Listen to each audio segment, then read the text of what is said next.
Transcripts from the National Transportation Safety Board are offering a new glimpse inside the Dali cargo ship's pilot's reaction moments before it crashed into the Francis Scott Key Bridge in Baltimore last year, as well as what happened in the day leading up to the ship losing power. The crash caused the bridge to collapse in March of 2024, killing 6 construction workers on the bridge. New transcripts reveal what happened in the hours prior to the tragedy and moments before and after the ship struck a support pillar. Here's what we now know. The afternoon before the ship departed the bay, an electronics technician and the ship's second in command became aware of alarms triggered by an unspecified condition. Hours later, the head of the ship's operations ordered a full report on the alarms with specific directions to provide all information possible on the problem. Despite the alarm triggers, the ship began its departure from the bay around midnight on March 26, 2024. Normal procedures were underway as a pilot and a pilot in training coordinated tugboats prior to launch. The pilot told the trainee he would allow him to take over operations once the ship hit the mainstream and called off the forward tugboat at 1:07 a.m.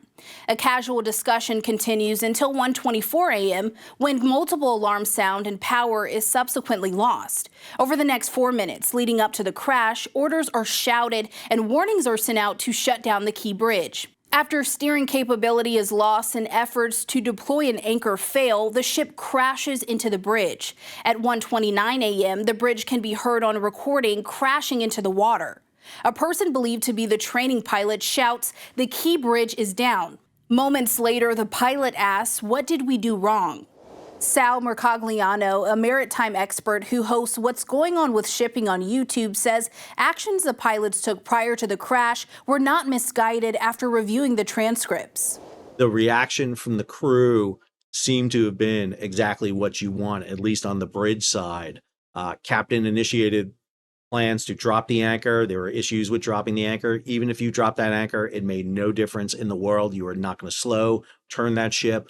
I don't think that anchor would have had any effect. 100,000-ton vessel at 8 knots.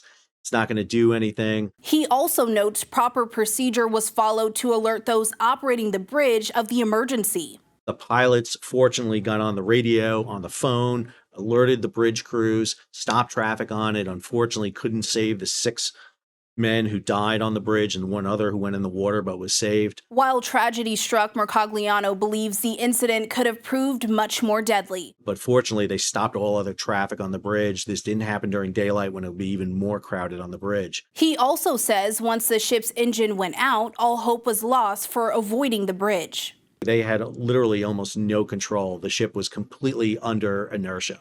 There was not much that they can do once that power went out. An investigation into the crash and collapse is still underway, and ongoing lawsuits continue to play out in the courts. Questions still remain about how much the ship's owners knew about the working condition of the Dali and how much information they relayed to the pilots.